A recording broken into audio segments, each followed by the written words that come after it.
The way you came and took over the closer position is special, and you're one of the best in the game at it right now. Just talk to me about your transition you made.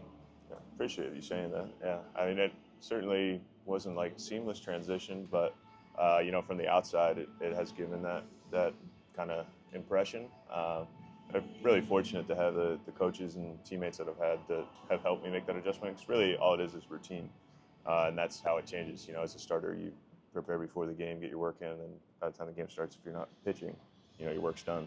So really, it's all just about getting your body feeling good right now, just feeling it out, and then getting ready for the game tonight.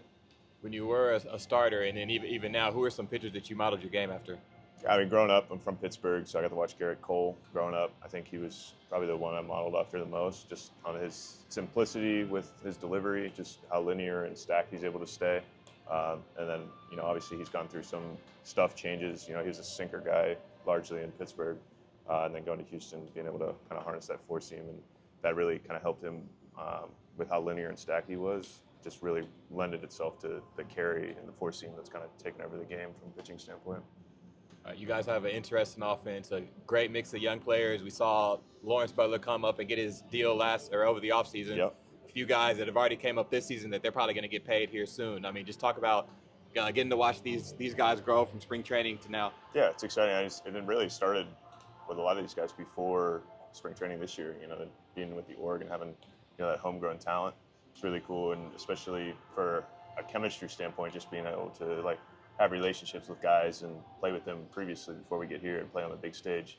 There's nothing that really compares to it, and it is a lot of learning for us, and we've gone through that these past couple of years. But I think we have a really exciting team, and it's definitely rewarding, not only for the guys getting those deals, but teammates and guys that have watched them come up through the system and be rewarded for the work they've put in. It's been an interesting ride for y'all just as a team. Everybody saw the last season in Oakland last year, and yeah. The great victory to send it off, and then you guys get to Sacramento. And I was talking with some of your coaches earlier, and I mean, the travel was where you guys were in and out. Just talk about how it's been integrating to the city and you getting used to just playing at it's a minor league field. Yeah, it is, man. And there's not really any way around that. They did a good job with our locker room and all the amenities that we use every day. So we're fortunate to have that.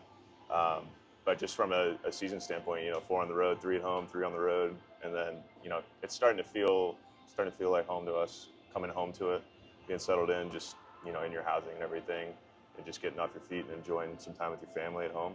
But yeah, we're trying to take advantage of it, and no matter where our home field is, that's home for us. So we gotta play like it. I do have one more question, just to the ability that you have to not just throw the normal 98 to 100 to reach 103, 104. It's where does that come from? And if it's not just blessed with you, how would you tell kids to work on that to get close to that? Yeah, I mean, I'm extremely blessed, God-given in a lot of ways, but I certainly have always looked at my work ethic as something that has gotten me here and continues to elevate my game.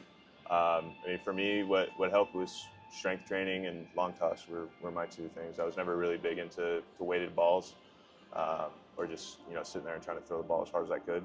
Even now, if I try to reach back and throw it hard, sometimes it's a couple of takes down. Just you get tense, and it's just about being relaxed and let your body repeat its delivery and feel confident when you get out on the mound. All right, man. Well, good luck and continued success to you, man. Thank you. Appreciate that.